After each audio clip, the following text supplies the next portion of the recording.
સુરેન્દ્રનગરની than જીએસપીસીની મુખ્ય gas લાઇનમાં ભંગાણ કરી ગેસ ચોરી મામલે તપાસનો ધમધમાટ ચાલી રહ્યો છે। ત્યારે તપાસમાં સામે આવ્યું છે કે આખી ટીમ દ્વારા મુખ્ય ગેસની પાઇપલાઇનમાં ભંગાણ કરી અને ત્યારબાદ ઉદ્યોગકારોના કારખાના સુધી ગેરકાયદેસર ગેસની લાઇનો નાખવામાં આવી હતી। થાન ગેસ ચોરીનો મામલે મુખ્ય સૂત્રધાર ભૂગર્ભમાં ઉતરી ગયા છે। મુખ્ય ગેસની લાઇનમાંથી ગેસની ચોરી કરવા અત્યાધુનિક મશીનરીનો પણ ઉપયોગ કરવામાં આવતો હતો, તે હજુ સુધી પોલીસે જપ્ત નથી કરી।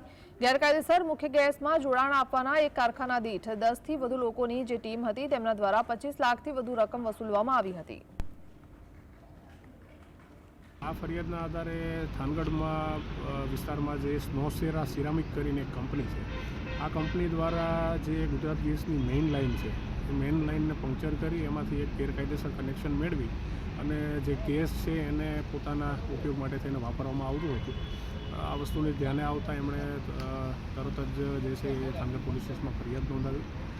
બીએનએસની કલમ 316 અને 318 અને 54 મુજબની ફરિયાદ જે છે એ થાનગઢ પોલીસ સ્ટેશનમાં નોંધાયેલી હતી।